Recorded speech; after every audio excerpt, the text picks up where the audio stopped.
Olá, sejam bem-vindos ao 7º episódio do podcast sobre jurisdição. Podcast feito para você, estudante de direito, advogado e apaixonado pela área. Hoje nós estamos com um convidado que vai enriquecer muito o nosso podcast. Alexandre Mota é sócio fundador do Grupo Rise, colunista fixo da seção Migalhas, autor de vários livros como Marketing Jurídico, Os Dois Lados da Moeda, apresentador do programa Conversa Legal e palestrante da ESA, OAB e ABA. Muito obrigado, Alexandre, por ter aceito o nosso convite. Eu que agradeço o convite para falar um pouquinho aí de marketing jurídico, né? Então é um prazer estar aqui, né, nesse podcast que todo mundo já está comentando aí o conteúdo enriquecedor para a advocacia, e vamos falar aí um pouquinho, vamos ajudar o pessoal aí a saber o que é marketing jurídico. Nos dias atuais, um assunto necessário, né? Extremamente necessário. E me fala assim, como começou a tua paixão por essa carreira, pelo marketing jurídico? Como tudo se iniciou? Eu sempre brinco, Edu, é que eu caí de paraquedas. Essa foi a verdade. Porque minha formação é marketing. Eu não sou advogado, todo mundo acha que eu sou advogado, eu não sou advogado. E a minha formação sempre foi marketing. Graduação, pós-graduação, curso, sempre foi marketing. E um dia eu fui contratado por um escritório de advocacia para fazer o marketing deles. E a história foi um pouquinho engraçada, porque você entra num escritório achando que é uma empresa normal, né? E na primeira semana ali eu comecei a criar um plano de ação e fiz 30 páginas ali de plano de ação. E fui apresentar para o sócio. Ele olhou, leu aquilo lá e falou assim, nossa, muito bom, agora você joga no lixo e leia o código de ética. Entendi. Ou seja, não posso fazer muitas dessas ações. Exatamente. Então, quer dizer, eu não entendi o que era marketing jurídico. E marketing é uma coisa. Quem sabe, marketing jurídico é um mundo completamente à parte, né? Tem as regras, você não pode fazer uma coisa muito espalhafatosa, tem que seguir as regras, né? E aí, sim, eu comecei a estudar código de ética, na época era o provimento 94, né? E comecei aí, sim, a entender qual era o trâmite do marketing dentro de uma advocacia. Quando eu entrei no escritório, tinham 9 pessoas, escritório pequeno. Eu fiquei lá 5 anos no total, mas em 2 anos e meio, já tínhamos passado de 9 para 60 pessoas. Porque aí sim, dentro do código de ética, eu estruturei um plano, né, pensado ali para o escritório. O sócio, que na época era um cara super ativo, ou seja, a gente colocava uma ação, ele ia lá, fazia, e a coisa acontecia. Em 2 anos e meio já tínhamos passado de 9 para 60 pessoas. Saíram do centro de São Paulo, passaram para o Itaim. Hoje eles estão na Berrini, com umas 90 pessoas lá. E esse foi o primeiro case de sucesso. E aí, depois disso, os parceiros, as pessoas que conheciam ele, começaram a falar, poxa, mas o que aconteceu? Você era pequenininho aqui, uma salinha e tal, agora você está... E desenvolveu muito rapidamente. E ele começou a falar assim, o Alexandre ali, ele criou um plano e a gente está seguindo. Começaram a apontar para mim. E esses parceiros começaram a me falar assim, Alexandre, você fez um plano para cá, faz um plano para mim também, me ajuda aqui, eu quero crescer também, não sei o que lá. E eu comecei a pensar o seguinte, eu falei, poxa, será que não tem ninguém aqui no mercado para ajudar esses caras, né? Eu estou aqui empregado, né? E aí eu comecei a estudar e comecei a perceber que não tinha uma agência de marketing jurídico pensada dentro do marketing, pensada ali no dia a dia, na rotina do advogado. E aí eu comecei a elaborar a minha saída, claramente com o sócio, falando assim, olha, estou pensando em ficar mais 1 ano aqui no escritório, estou querendo abrir minha agência de marketing jurídico, eu vejo que as pessoas não têm entendimento do que é o marketing jurídico, passo a passo, os truquezinhos de cada uma das ferramentas.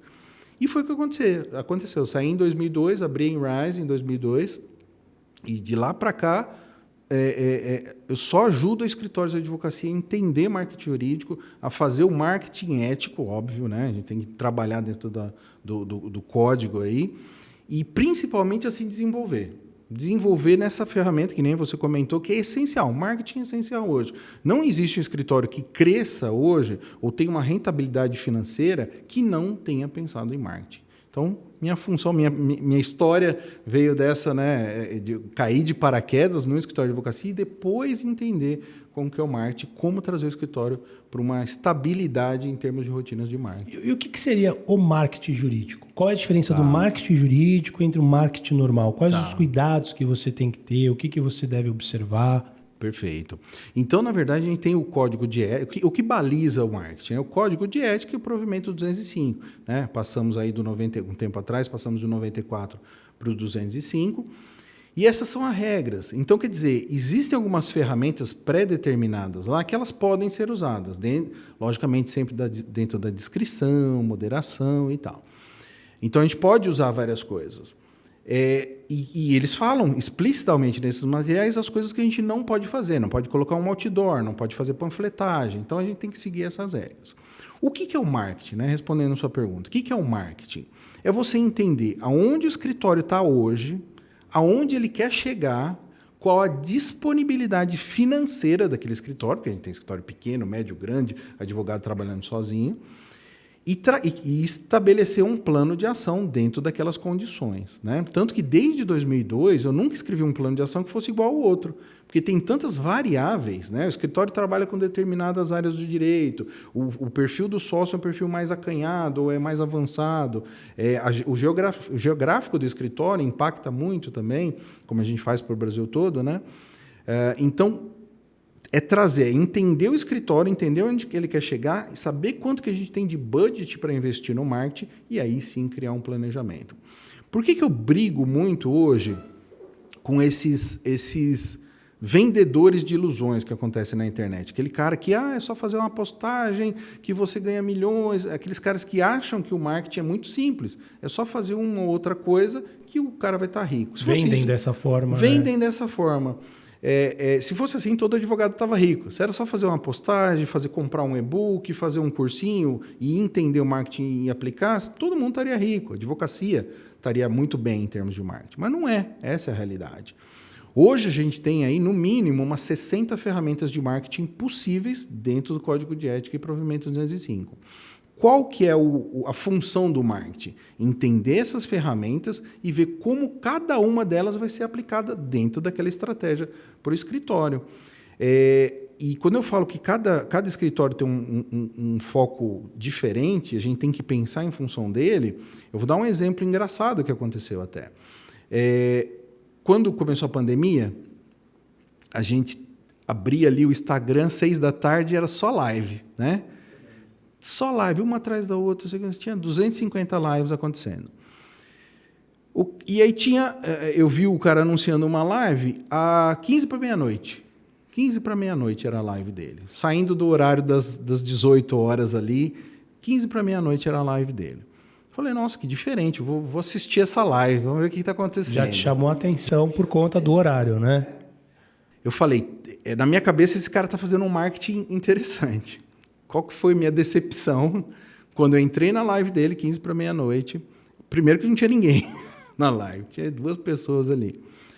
Segundo, quando eu percebi o que ele estava falando para aposentados, pessoas mais idosas, no Instagram à meia-noite. Idoso não tem Instagram, meia-noite idoso está dormindo. O que faz sentido nessa estratégia que o cara aplicou? Verdade. Né?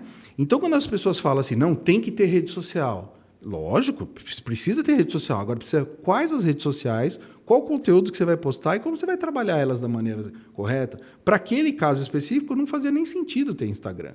Apesar de ser uma coisa muito legal, né? Para aquele público dele.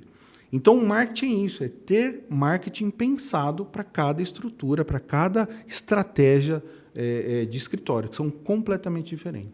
Eu percebo que na verdade, existe uma resistência, né, dos advogados em investir no marketing. Né? Não consegue ver que o marketing pode ajudar e que nos dias atuais é extremamente necessário. Eu entendo que eu seja um caso à parte, né? O escritório foi até cliente da Inrise e aprendemos muito com isso, e hoje acho que todas as ações de marketing feitas pela EVI, pelo escritório, tiveram como base os seus ensinamentos. Por que você entende que há essa resistência? Eu não quero gastar tempo, eu não quero gastar energia, não quero gastar dinheiro, ou isso não vai dar em nada porque a internet está cheia de conteúdo, ninguém vai olhar. Qual é a resistência? Em que ponto que nós estamos hoje dos advogados, dos escritórios, entenderem pela necessidade, pela importância do marketing jurídico? Tá. Por que o projeto aqui com a EVI foi um projeto muito legal, que trouxe esses resultados que a gente está vendo hoje, né? Esse desenvolvimento do escritório? Porque você estava à frente. Você é um cara dinâmico. Você é um cara que percebe que aquele plano de ação, se ele não sair do papel, ele não vira nada, né? Então, traduzindo isso para a pergunta que você fez, o sócio ele precisa estar envolvido. E eu passo por muito escritório que eu estudo o escritório, vejo o que precisa ser feito, crio um planejamento, a gente coloca uma pessoa de comunicação dentro do escritório, que esse é o formato, né, que a gente trabalha. Só que na hora que bate na porta do sócio e ele precisa atuar, ele precisa escrever um artigo, ou fazer um vídeo-artigo, ou fazer um podcast, ou dar uma palestra, enfim, está à frente do próprio escritório. Ah, mas isso é muito trabalhoso, mas eu prefiro assistir o jogo, mas hoje eu estou cansado, depois a gente vê isso. E isso, efetivamente, não vai trazer nada para o escritório. Então, as pessoas veem o marketing hoje, as que conhecem mais marketing, não aquele oba-oba de internet, mas que conhecem mais o marketing, como uma ferramenta trabalhosa. Essa é a realidade. Né? De constância, né? De constância, de trabalho. Essa é a realidade. Não tem um escritório que cresceu hoje que não tenha investido tempo no marketing. Né? E isso impacta muito no cara. Quando o cara fala assim, já não tenho tempo para fazer nada e ainda vou implementar marketing que vai me trazer uma rotina ainda mais pesada, às vezes ele espana em função desse entendimento. E aí não tem como a gente fugir disso, porque o escritório é dele. Ele que vai precisar, assim... Né? Seria a mesma coisa, você me convidou para o podcast hoje, eu mando a minha estagiária, eu mando a minha assistente. Não faz sentido. Eu que tenho que estar aqui, eu que represento a InRise, né? E eles veem muito isso, eles veem aquela coisa, não, vai me dar trabalho, depois a gente vê isso. Tem escritório que chega para mim que fica 2, 3 anos a gente conversando, ele, não, quero implementar, a gente vai falar e tal, e não implementa. Por quê? Porque na cabeça dele, não, tem as indicações, um indica o outro, a coisa está rodando. Daqui a pouco chega uma hora que acabou as indicações, o cara vem para mim, Alexandre, vamos implementar, mas tem que ser agora e não sei o que lá. E às vezes o escritório até fale por causa disso, porque ele esperou tanto chegar no fundo do poço ali, que ele não consegue se recuperar em função das ações de marketing. Eu percebi de um tempo para cá que, assim, lamento aos advogados que não conseguem ter essa percepção, que as coisas mudaram, né? Então, assim, a indicação, ela ainda é algo extremamente válido. Sempre chegando alguém por indicação, olha, vai lá no Dr. Eduardo, vai no Dr. Fulano, Beltrano, isso ainda acontece nos dias de hoje. Mas, por exemplo, panfletagem, que não se pode fazer no caso da OAB, mas vamos colocar, mesmo distribuir cartões, não é tão impactante quanto eu vejo a avaliação do Google, né? É um exemplo que eu vejo. Até nós, quando nós vamos num restaurante, que é um restaurante japonês, tem uma sugestão, eu vou ver a avaliação. Se falarem que a comida é boa, que a comida é fresquinha, se o atendimento é bom, a fila de espera não é expressiva, isso vai me seduzir, vai fazer com que eu desperte o interesse em ir. E assim também com os escritórios, eu não vejo, por uma questão pessoal, né, por uma vivência pessoal, eu vejo que essas avaliações, essa vitrine, né, de você estar levando conteúdo, de você estar, na verdade, se expondo de uma forma positiva, adequada, ética, hoje em dia faz toda uma diferença. Né? E quem não segue esses trâmites, essa cartilha, acaba ficando para trás. Isso você vê na prática? Com certeza, com certeza. Tem uma coisa, a gente trabalha algumas fases, né, dentro de um projeto de marketing. A fase de estruturação, a imagem que você passa para o mercado, a fase de prospecção, né, angariar novos contratos, e a fase de potencialização, que é o crescimento ordenado de um escritório. Essa fase primeira de estruturação, o que eu penso em colocar no escritório? Fazer o que eu chamo de blindagem institucional. Significa que todos os seus materiais institucionais, todas essas avaliações que você está comentando, eles precisam estar alinhados justamente para que toda vez que a gente cutuque o mercado, vamos brincar assim, cutuque o mercado prospectivamente falando e a pessoa for nos investigar, ela veja o que a gente quer que seja visto. E não aquela imagem que às vezes a gente está depondo contra o próprio escritório. Então tem tudo a ver isso que você falou e tem que ser muito bem trabalhado isso, entendeu? Tem escritórios hoje que não pensam nisso, tem avaliações negativas no Google, tem escritório que está no Reclame Aqui. Né? Por quê? Porque não cuidou nem do marketing, nem da operação dele. Né? O cara não dá retorno, o cara pega dinheiro do cliente, né? Acaba caindo até para coisas mais graves, inclusive. Se eu sou uma pessoa que faz uma investigação que nem você faz, e o mercado faz essa investigação mesmo, e eu vejo um cara que tem uma avaliação negativa no Google ou que está no Reclame Aqui, você acha que eu vou contratar? Por mais que o site dele seja maravilhoso, as redes sociais falem que eu faço, eu aconteço, não vou, porque a opinião do cara que trabalhou com você não foi boa, né? Então tem tudo a ver com marketing. Porque o marketing ele não fica só restrito, eu entendo que as redes sociais, né? Você, por exemplo, ser pontual, você ser atencioso, você ser transparente, você colocar o teu cliente na página dos acontecimentos, né? Você se apresentar de uma forma apropriada, tudo isso também agrega, né? O que você falou, não adianta você ter um site bonito, mas as suas posturas não vão de encontro com aquilo que você, na verdade, está vendendo. Houve uma mudança de provimento, né? Porque a OAB teve que se adaptar à modernidade. Chegaram redes sociais novas e, obviamente, há uma comoção social para levar o conteúdo para essas redes sociais. Então, acho que chegou no momento que talvez a OAB disse assim, eu não posso continuar restringindo tanto. Até porque eu posso até restringir, mas o fato é que as pessoas estão fazendo. Então, é melhor eu regulamentar isso para que, de repente, isso seja feito dentro de um critério de moderação. O que mudou nessa mudança de provimento? 94 para 205. Isso. Quais foram as principais mudanças que ocorreram nessa questão da transformação aí do provimento? Eu acompanhei bastante, né? Eu, na verdade, fui o primeiro livro que lançou falando sobre essas mudanças.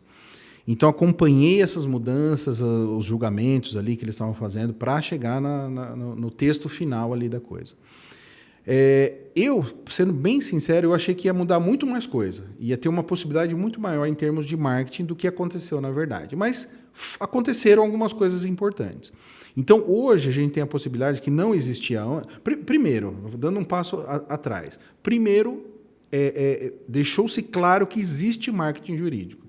Nunca antes foi falada a palavra marketing, né? Antes era publicidade, propaganda, mas nunca foi dito o termo marketing jurídico. Agora não, se concretizou, existe marketing jurídico. Foram criadas várias categorias, marketing direto, marketing indireto, então várias categorias lá dentro. Mas agora, em termos de ferramenta, o que na prática mudou para o advogado, eu cito algumas coisas, principalmente duas, que eu falo que impactam bastante. Uma, o Google Ads. Antigamente você não podia fazer um Google Ads, inclusive estava uma briga ali em São Paulo e Pernambuco que era, né, um arranca-rabo ali que estava forte. Agora não, você pode fazer um Google Ads, logicamente dentro da descrição e tal, né, com as palavras-chave, para atingir pessoas que nunca te viram. E isso é uma grande conquista. Você poder criar um anúncio onde você, dependendo do valor que você está colocando ali, você vai chegar em X número de pessoas, prospectivamente falando, é um grande avanço para a advocacia. Então, esse foi um ponto crucial nesse avanço. O segundo foram os próprios impulsionamentos das redes. Então, as redes foram consideradas como ferramenta válida e, dentro da rede, o impulsionamento do post. Então, você pode criar um post e falar, poxa, esse post ficou muito legal. Vou patrocinar para chegar para mais gente. Gente também que nunca te viu na frente. Ou seja, essas duas ferramentas, em termos tecnológicos, né, de internet, foram extremamente boas para a advocacia. Só que aí eu volto para o marketing tradicional. Por quê? Porque se no marketing tradicional você não criou uma rotina de conteúdo, criar conteúdo próprio, né? Você é o advogado copia e cola, você não tem nada para promover. Você não tem o que colocar no Google Ads, você não tem o conteúdo para impulsionar nas redes. Então, na tecla que eu fiquei sempre batendo, que marketing se faz com conteúdo próprio, as pessoas hoje estão vendo a validade. Porque eu não vou impulsionar a cara de um outro escritório. Eu não vou copiar e colar do Migalhas e impulsionar. Não faz sentido, né? Então, as pessoas que não criaram essa base de marketing dentro da rotina do próprio escritório ou da sua própria carreira, hoje têm dificuldade em usar as ferramentas que são possíveis no novo provimento. Então, esses dois foram assim os mais destacados. Tiveram outras mudanças. Por exemplo, você pode fazer patrocínio, né? No começo estava patrocínio de eventos jurídicos. Agora, acho que umas 2 semanas atrás mudou, porque você pode patrocinar um evento esportivo agora, né? Então, você pode colocar sua placa lá, você pode fazer, né, esse patrocínio dentro do evento que você sabe que tem seu público-alvo. Então, tiveram outras mudanças, mas acho que as mais impactantes dentro de um planejamento pensado do escritório foram essas duas. E isso chegou aos advogados? Você acha que isso chega de uma forma clara aos advogados? Eu acho que não chega de uma forma clara. Eu acho que eles ainda têm dúvidas, muito porque eles também não vão atrás, né? Porque, por exemplo, é só você entrar na internet e ler. Esse novo provimento tem o quê? Acho que 7, 8 páginas, super curto. Então é fácil entender o que está falando lá dentro. O meu livro, por exemplo, eu coloquei item por item das modificações e o que vai impactar, né? Chama o Novo Marketing Jurídico. Então é fácil, você acessar as informações é fácil. Eu vejo que muita gente não vai atrás, como às vezes não iam atrás nem do 94, não sabiam mais ou menos. Tem gente hoje do que ainda panfleta. Você vai no centro de São Paulo, o cara está panfletando, o cara está com o negócio lá escrito advogado trabalhista. Sim, então plaqueiro, né? Fica pegando na mão, levando ali no escritório. Olha o nível que existem ainda, né, dessas ferramentas rudimentares ainda, lá do século passado, para falar de marketing. Então, ele não vai atrás, ele não se moderniza, então ele sempre vai ficar para trás. E assim, nesses anos de experiência, quais foram, acho que pode dizer, as aberrações que você viu? O que é o pior que um advogado pode fazer? E o que seria considerado moderado? Tá. O moderado é complicado, né? Você falar da discrição, da moderação é complicado, porque às vezes o que é moderado para um não é para o outro, né? Então fica muito subjetivo. Então às vezes você fala assim, você vê um cara lá com uma blusa laranja, você fala, nossa, mas tá, né? Não, mas isso aqui é discreto, né? Então é muito conceitual ali o negócio. Mas a gente não pode sair gritando para tudo quanto é canto o marketing. O marketing tem que ser, na minha concepção, informativo. Quando você fala de levar informação para o mercado, seja nas redes sociais, seja na newsletter, seja no folder, seja em qualquer lugar, você está tirando uma dor dessa pessoa, né? Então, poxa, eu vou me divorciar, eu não sei o que fazer. Se você está lá na internet falando o que pode acontecer, você está sanando uma dor da pessoa. Se você, por exemplo, né, no seu caso, eu quero... O barriga de aluguel seria uma saída, eu quero saber mais. Aí eu cruzo com você falando das possibilidades, da sua experiência pessoal. Poxa, esse é o cara. Esse o cara entende do que eu estou sofrendo. Da minha dor, né? Do que eu estou sofrendo, do que eu preciso fazer. Então, ele vai te contatar, ele vai atrás de você, porque esse é o cara que está solucionando as dores dele, né? Então, quando você pensa em informação, levar informação para o mercado volta para você. Ponto final, né? O problema está... que eu vejo hoje, e esse talvez seja o pior cenário, né, te respondendo a pergunta, o sócio querer vender o escritório. Ele está querendo vender o escritório. Então, é muito comum você ver uma postagem falando fazemos trabalhista, tributário. O que isso agrega? Ninguém vai pegar aquele post e falar assim, poxa, nossa, trabalhei. Não, a não ser que eu esteja um problema trabalhista ali, naquele momento, né?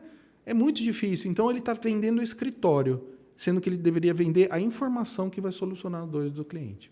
E a questão da relação do escritório e do sócio, como isso se distingue? Quem que deve sobressair? O escritório, a banca, o advogado, o sócio? Ou deve haver um meio termo entre essas duas questões? O sócio deve aparecer como sócio e o escritório como escritório? Como que você entende que é o adequado? É uma questão complicada essa, porque tem escritórios que você começa... O escritório é pequeno, né? Você começa a fomentar as ações e você, logicamente, vai colocar o sócio na frente. Ele é a vitrine do escritório. Só que aí o escritório começa a crescer e todo mundo que conhece o advogado ali, o sócio, o dono, quer só o sócio. É muito difícil, às vezes, sair do sócio para o resto da estrutura. Então, a gente tem que fazer um trabalho de desmamar, vamos dizer assim, desmamar o mercado, entendendo que não é só o sócio que atua, o escritório dele está apto a trabalhar, né?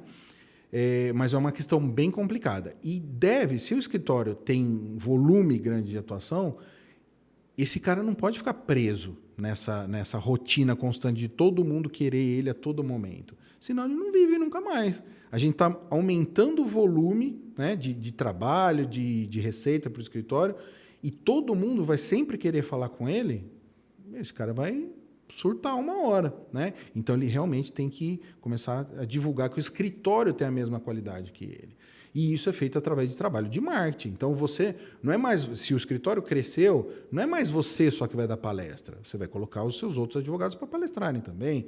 Não é só você que vai escrever artigo, não é só você que vai fazer um vídeo artigo, você vai começar a colocar os seus advogados como propagadores da palavra do escritório também. Para que o escritório tenha a sua marca, Exato. né? Tenha a sua evidência. Exato. Né? E aí sim, aí com o tempo, lógico que não imediatamente, mas com o tempo, o mercado vai começando a entender que não é só o sócio, todo mundo ali tem um conhecimento necessário para resolver.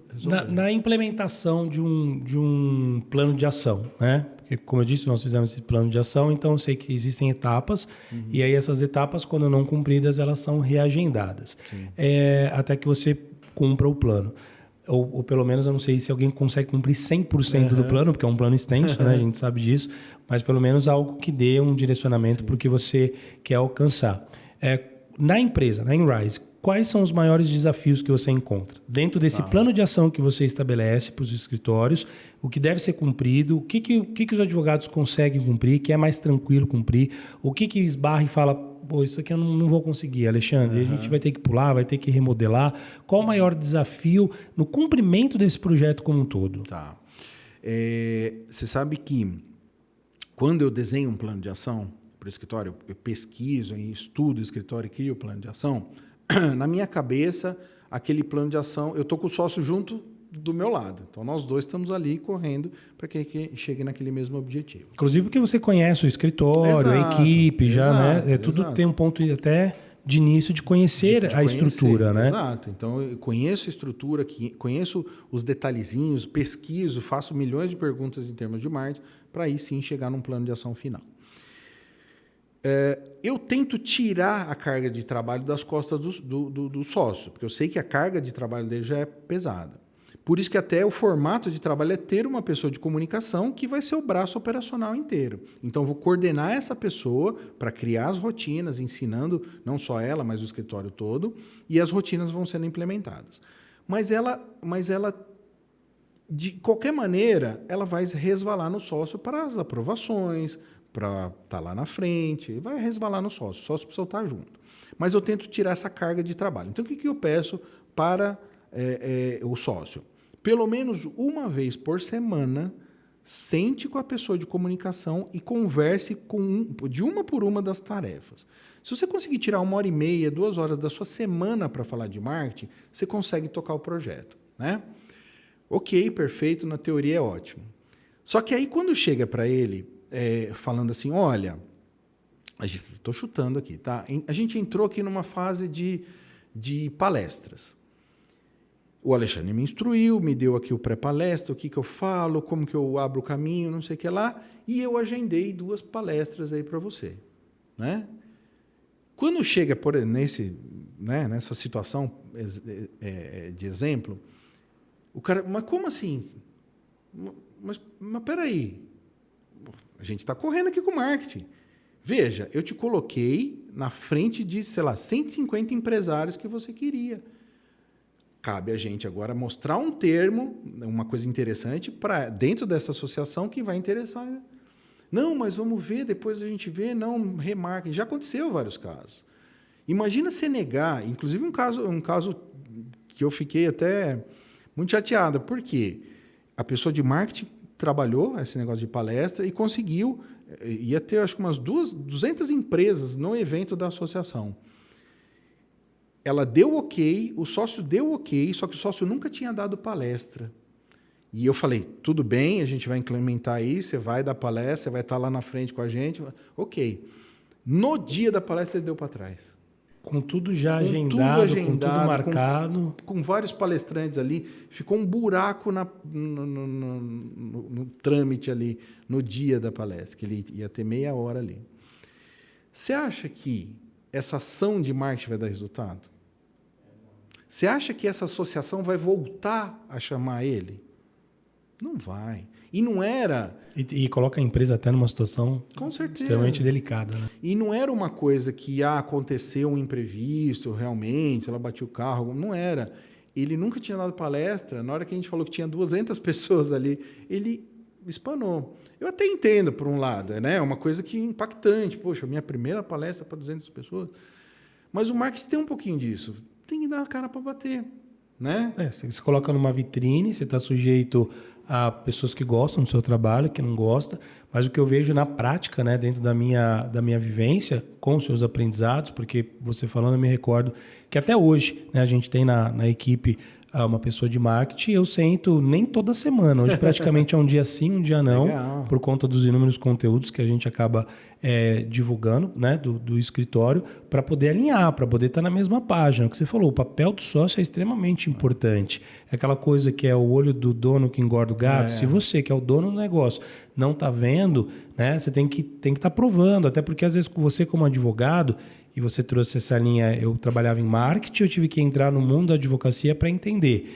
E o profissional de marketing, ele também vai ter que fazer isso. Então, ele precisa contar com a colaboração do advogado. Não, isso não pode, isso está além. Eu não posso fazer isso. Né? Foi legal o esboço do que você fez, mas vamos tirar aqui. Né? Porque existe isso. Eu sempre tive na minha cabeça que, assim, o advogado ele pode se expor, pode ir num programa de televisão, mas pela própria finalidade do advogado, ele tem que ser discreto, né? Ele tem que trazer um conteúdo informativo. E hoje eu acredito que as coisas se perdem um pouco, porque você vê que tem profissionais que estão sendo levados por um movimento social constante e que estão fazendo dancinha. Então, está fazendo dancinha e apontando, né, qual é a legislação, qual é isso. E o pior é que, assim, não que eu acho que isso reflita de forma positiva, mas o pior é que tem visualização. Né? Tem curtida, porque hoje é muito mais fácil as pessoas se interessarem por uma dança numa rede social do que um conteúdo informativo. Então é um trabalho muito árduo. Você fazer um marketing e fazer um marketing, na verdade, dentro de uma proposta séria, respeitosa, ética com os provimentos, com o estatuto, onde você tem limitações, na verdade, para poder atuar.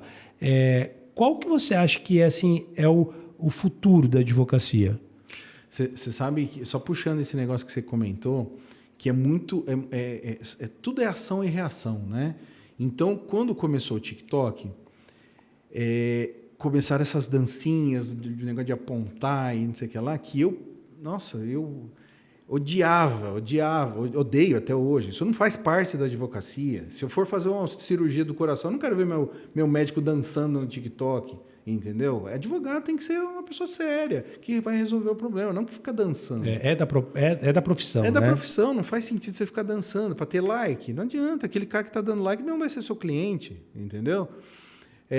E o que aconteceu na prática? O TikTok entrou, começaram essas tendências de advogados geralmente mais novos, né? Ao ponto de a OAB se posicionar contra o TikTok. Existiu um pronunciamento da OAB falando que o TikTok não era uma ferramenta adequada à advocacia. Você entendeu? Então, tudo é ação e reação. Tanto que aí sim, aí pararam. Hoje, quando você entra, apesar de eu não achar que ser uma ferramenta... A ferramenta em si é muito boa, mas o público que está lá, né, parece que não é o público que vai comprar ali, principalmente quando a gente fala de tributário, empresa, uma coisa mais, né, mais séria, mais tal. Então, você entra ali, tem uns caras falando algumas coisas legais e tal. Então, parou essa coisa da dancinha e tal. Quando é informativo, né? Por exemplo, caixa de pergunta. Com quantos anos eu posso me aposentar? Aí tudo bem. Né? Isso é legal porque às vezes pode levar uma informação rápida para a pessoa, né? De uma dúvida que ela tenha lá sazonal. E a postura do advogado é legal, ele passou a informação. Sim. O problema é quando isso vai um pouco além, né? Extrapola, entendeu? Que era o que estava acontecendo no começo do TikTok. Então, a ferramenta TikTok é muito boa, mas o jeito que estavam levando informação era ridículo, na verdade. Agora não, parece que normalizou um pouquinho mais, mas a OAB ainda tem esse pé contra aí, o TikTok. Então, as outras ferramentas são muito mais adequadas, né, na visão da OAB para a advocacia. Mas precisa saber o jeito que você vai atuar, né? Então, assim, falando já do futuro da advocacia, eu vejo que não existe escritório que vai sobreviver sem o marketing, porque se você pensar, tirando o seu conteúdo técnico, tirando o que você faz no dia a dia, ali, né, o jurídico mesmo da coisa, o resto é marketing. As outras 60 ferramentas que você pode promover o seu escritório ação de marketing, são ações de marketing. Então, não vai sobreviver escritórios com aquela mentalidade de marketing não pode, não, isso aí depois a gente vê e tal, não vão sobreviver. E quanto mais você vai investir no marketing completo e não só no marketing digital, porque hoje muito picareta vende o marketing digital como se fosse o marketing jurídico completo. E não, é só um dos bracinhos ali das mais de 60 ferramentas. O cara que investir no marketing completo, uma ferramenta falando com a outra, um marketing parrudo ali, esse é o cara que vai crescer. Você fala escrever artigos, dar palestras, o bom atendimento ao cliente, tudo isso. Tudo faz sentido dentro de um plano pensado de marketing, né? Começo, meio e fim. E rotinas. Não adianta você fazer uma ação e parar. Você tem que ter uma rotina. Tem gente uma que faz publicação isso. Eu já cheguei a ver Facebooks de escritório. Você tem uma publicação, por exemplo, em setembro de 2022 e nós temos em agosto de 2023 e não tem mais nada.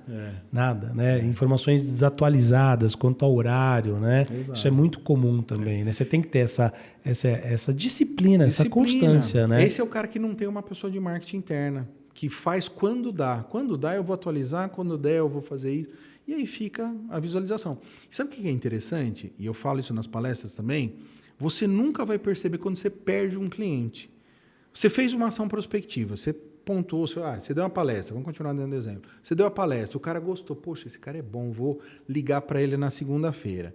Aí o cara entra no seu site, nas suas redes sociais, vê aquele desastre, ele não vai passar a mão no telefone, olha, eu ia te contratar, mas não vou mais porque eu vi que você não fala nada com nada. Sim. Ele não vai fazer isso. Contrato. Ele simplesmente passa para o próximo. Então o cara está achando que está tudo lindo. Mas na cabeça dele, ele perdeu 10 clientes, porque entraram nos materiais dele e não viram o que queriam ver. Eu penso que assim, os advogados precisam mudar a visão de que marketing é custo, marketing é investimento. Né? Quando você... eu entendo, porque no primeiro momento que eu fui lá, uma das primeiras coisas que você me disse foi assim, Eduardo, você precisa ter uma pessoa de marketing dentro do seu escritório, que vai sustentar as redes sociais, que vai fazer todo um trabalho do qual você não consegue fazer por conta do dia a dia da advocacia. Isso já é um custo. Aí já pensa, puta, eu tenho um custo. Né? Ainda que seja, de repente, inicialmente um estagiário, mas eu tenho um custo. E assim, eu acredito que muitos advogados pensam nisso, principalmente dos pequenos, médios escritórios, porque talvez os grandes já tenham essa concepção mais concreta, né? da visão do que o marketing traz de retorno. E eu vejo que as pessoas esbarram nisso. Eu não quero gastar dinheiro com isso. Né? Contratar uma empresa para me dar esse direcionamento é um gasto. Né? Você, na verdade, ter alguém dentro do seu escritório é um gasto. E, na verdade, isso é um investimento. E eu falo de uma experiência própria mesmo. Né? A gente lembra que eu sempre tive um viés para marketing, né? Então isso é uma coisa que eu tenho uma facilidade, eu gosto. Então, quando eu me envolvo nos projetos, quando eu bolo projetos diferentes, eu realmente entro de cabeça. E assim, você ter um orçamento para isso e entender que isso é um investimento e não um gasto. Né? E ouvir. Porque eu lembro que você chegou e falou, olha, legal, seria adequado de repente a gente mudar um pouco a questão da logomarca, trazer um pouco mais moderna, né? Mudar as cores, né? Cores que sejam mais sóbrias. Então, assim, você também ter a escuta, porque às vezes eu acredito que você deva ter clientes que são resistentes a essas mudanças, né? Não, no meu logo eu não vou mudar, ele já está assim há 15 anos, eu não vou trazer nada. E eu lembro até porque eu também fui um pouco resistente a essa mudança, mas eu consegui entender a necessidade da mudança, né? Então, assim, eu acho que eu poderia, e acredito que você reforçaria isso, poderia falar para os advogados assim, entendam o marketing jurídico como um investimento e algo extremamente necessário para hoje e para o futuro. É o que você disse. Um escritório que não tem marketing, ele não consegue crescer. Ele, ou se consegue, vai conseguir, talvez por outros recursos, mas assim, vai ficar limitado. Vai esbarrar numa série de dificuldades. Bastante. Né? E isso que você falou da resistência é muito importante, porque assim, quando a gente entra num projeto de marketing, o pior projeto de marketing que eu poderia fazer é falar para você, não, tá tudo lindo, tá ótimo. Ué, mas se tá ótimo e eu não tive o resultado que eu quero até hoje, que está acontecendo? Né? Então, quando a gente entra num plano, é justamente para analisar tudo. Não é para mexer por mexer, mas é para mexer nas coisas que precisam ser mexidas. Então, quando você cruza com um logotipo, com a balancinha, com o martelinho, com a justiça cega ali e tal, você fala, não, isso aqui está ultrapassado há muito tempo. E o cara fala, não, mas está há 15 anos, que nem você falou, está 15 anos aqui e não vou mexer. Eu falei, doutor, mas vai impactar. Você vai ser visto pelo mercado que a gente quer prospectar como ultrapassado. Não estou ofendendo pessoalmente. Estou falando que o mercado está esperando isso de um escritório. E às vezes ele não muda. Então ele não ajuda essa evolução. Né? Seria a mesma coisa, não, mas eu sempre trabalhei com a máquina de escrever, não precisa de computador. É a mesma coisa, né? E o cara não evolui. Então. Não, você tem que estar aberto à mudança, ainda que haja uma resistência. Eu lembro que eu fui muito resistente à mudança do logo, muito resistente. Vieram várias artes para que eu pudesse aprovar, até que chegou no momento que eu entendi que era necessário modernizar, que era necessário trazer uma outra roupagem. Então, eu até entendo essa resistência das pessoas, mas eu acho que você tem que estar aberto, porque se você vai procurar uma empresa que é especialista em marketing, você tem que ter a escuta para isso, para ver o que você deve e o que você, na verdade, não deve fazer. Para a gente finalizar, os seus livros, você tem Marketing Jurídico, os dois lados da moeda, Marketing Jurídico atual, né, na atualidade. Isso, o Marketing Jurídico, os dois lados da moeda, foi o primeiro. Depois eu lancei o Guia Definitivo do Marketing Jurídico. Vai de encontro com o provimento, esses ou não? É porque o guia foi antes da mudança do 94 para o 205. E aí eu lancei o novo marketing jurídico, que é da passagem do 94 para o 205. Fora esses três, e teve o do Migalhas também, né? Então, como eu escrevo toda semana, então eles fizeram um compilado de todos os artigos que eu escrevi, todas as respostas que eu fui dando para as pessoas ali, e fizeram um livro. Então, teve o Marketing Jurídico Migalhas. Então, esse é um. E também tem os livros que são colaborações. Então, a pessoa me chama para participar de um livro que tem 10... Esse eu escrevi uns 6 ou 7 também. Na coluna, você deve receber muitas perguntas. Qual é o tipo mais comum de pergunta que você recebe dos advogados? Tá.